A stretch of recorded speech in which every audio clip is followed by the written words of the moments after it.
Hello అండి. ఈరోజు home made garam masala ఎలా తయారు చేయాలో నేనిప్పుడు మీకు చూపిస్తానండి. బయట కొనే మార్కెట్‌లో గరం మసాలాలు అసలు వాడకూడదండి. హెల్త్‌కి కూడా మంచిది కాదు.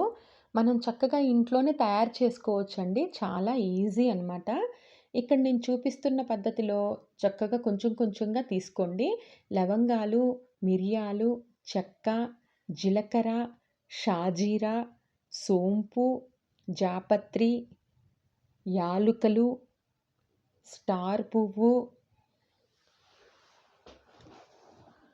ఇంకా మరాఠీ మొగ్గ, రాతి పువ్వు. రాతి పువ్వు అంటే కొంతమందికి తెలిసుండకపోవచ్చు.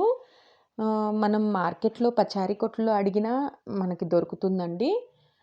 ధనియాలు, ఇంకా బిర్యానీ ఆకు. అంతేనండి.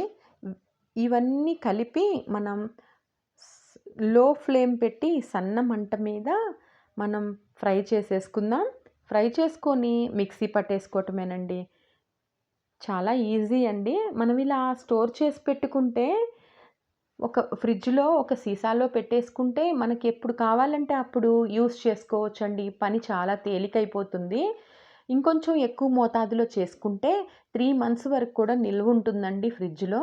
ఇంకా పసుపు కూడానండి కల్తీ కలుస్తుంది. బయట వాడకూడదండి. మనం మార్కెట్‌లో పసుపు కొమ్ములు తెచ్చుకొని, మరపట్టించుకొని, సంవత్సరం పాటు ఫ్రిడ్జ్‌లో పెట్టుకొని కూడా మనం యూజ్ చేసుకోవచ్చు. చాలా మంచిదండి ఆరోగ్యానికి. కారం గానీ, పసుపు గానీ, గరం మసాలా గానీ, సాంబార్ పౌడరు, ఇక రసం పౌడరు ఇవి కూడానండి నేను ఆల్రెడీ లింకు అప్‌లోడ్ చేశాను. మీరు చూసుండకపోతే సాంబార్ పొడి, రసం పొడి కూడా ఆహ్, మా యూట్యూబ్ ఛానల్‌లో ఉంది. చూడండి. ఒకసారి ట్రై చేయండి. చూడండి ఎంత చక్కగా రెడీ అయిపోయిందో. Okay friends. బాయ్.